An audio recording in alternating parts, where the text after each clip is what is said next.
নমস্কার বন্ধুরা, আমি সিদ্ধার্থ। 9 জানুয়ারি শুক্রবার মমতা ব্যানার্জি রাস্তায় একটা আইপ্যাকের ইডি হানার প্রতিবাদে যাদবপুর থেকে হাজরা পর্যন্ত একটা মিছিল করলেন। মিছিলে পা নিলেন তৃণমূল নেতা ও কর্মীরা। হ্যাঁ বন্ধুরা, 9 জানুয়ারি মমতা ব্যানার্জি আইপ্যাকের যে ইডি হানা হয়েছে তার বিরুদ্ধে গিয়ে একটা মিছিল আয়োজন করলেন যাদবপুর 8B বাস স্ট্যান্ড থেকে হাজরা মোড় পর্যন্ত। দেখুন, আমি তো মমতা ব্যানার্জিকে দীর্ঘদিন ধরে কভার করছি, সেই 84 থেকে 84, 89, 91 দীর্ঘদিন ধরে কভার করছি মমতা ব্যানার্জিকে। কিন্তু মমতা ব্যানার্জির আজকে দেখুন এই মিছিলের আশেপাশে কারা আছে। মিছিলের বাঁ দিকে মমতা ব্যানার্জির, ডান দিকে দেব অধিকারী, বাঁ দিকে জুন মালিয়া, রচনা বন্দ্যোপাধ্যায়, পেছনে নয়না বন্দ্যোপাধ্যায়, তার পেছনে রনিতা দাস, তার একটু পেছনে সুভদ্রা, ডান দিকে সোহম, মানে টোটাল সেলেব, টলিউড সিনেমার অভিনেতা অভিনেত্রীরা।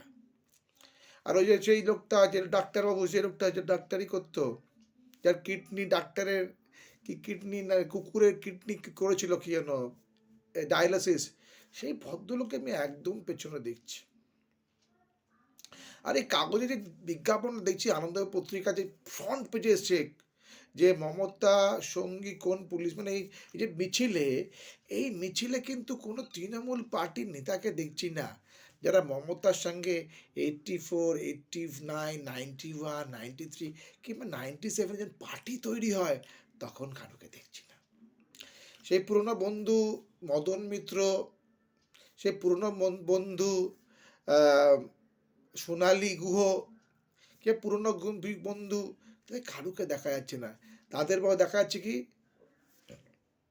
দেব অধিকারী, রনিতা দাস, রচনা বন্দ্যোপাধ্যায়, জুন মালিয়া, সোহম, এদেরকে দেখা যাচ্ছে। বন্ধুরা, আমার মনে হয় কি, যারা কিনা পলিটিক্যাল অ্যাসপিরেশন আছে, দেশ বদলের ইচ্ছা আছে, তারা মনে হয় একবার সিনেমা ট্রাই করতে পারে। সিনেমায় ট্রাই করলে যদি চলে যান আপনার সিনেমাটা, তাহলে কিন্তু আপনি নেতাও হতে পারেন। অভিনেতা থেকে নেতা, অভিটা বাদ দিলেন, নেতা হয়ে গেলেন। এতে আপনার কিছু নেম আর ফেম দুটোই পাবেন, রোজগারও হবে, আবার পরিচিতি হবে।